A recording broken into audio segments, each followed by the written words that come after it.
se passe-t-il réellement en République démocratique du Congo?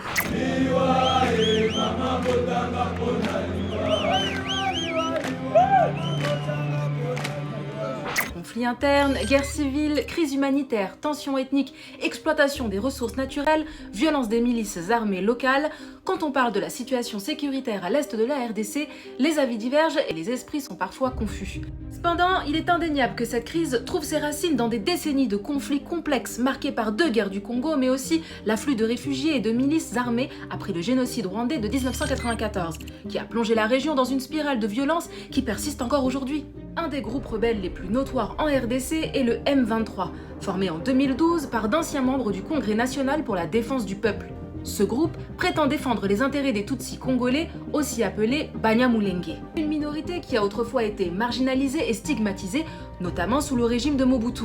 Et même si ce n'est plus le cas aujourd'hui, leur présence reste une source de tension dans certaines régions de la RDC. Il est important de comprendre que le M23 n'est pas seulement un groupe rebelle local. En réalité, il constitue une continuité directe de l'armée rwandaise, une relation confirmée et assumée par les autorités du pays. Le récent rapport des Nations Unies de juillet 2024 met en lumière cette connexion, révélant que 3000 à 4000 soldats rwandais sont actuellement déployés dans l'est de la RDC, où ils combattent aux côtés du M23. Ces éléments montrent clairement que le Rwanda ne cache plus son soutien militaire au M23, malgré les déclarations passées niant toute implication. Historiquement, les Tutsis congolais, originaires des régions des Grands Lacs, ont migré vers l'est de la RDC à travers différentes vagues, certaines très anciennes et d'autres plus récentes, souvent liées aux conflits dans leur pays d'origine.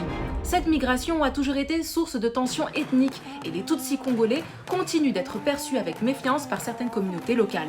Leurs liens perçus ou avérés avec le Rwanda compliquent leur pleine intégration en tant que citoyens congolais. Le retour du M23 en 2021 après l'accord de paix de 2013 a intensifié les combats dans le Nord Kivu, déstabilisant la région.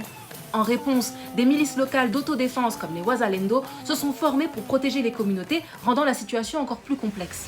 L'exploitation des richesses naturelles de l'est de la RDC comme le coltan et l'or continue de financer les groupes armés, entravant la paix et la stabilité. Avec près de 7 millions de déplacés internes vivant dans des conditions précaires, la situation humanitaire est désastreuse et une mobilisation internationale urgente est nécessaire pour résoudre le conflit.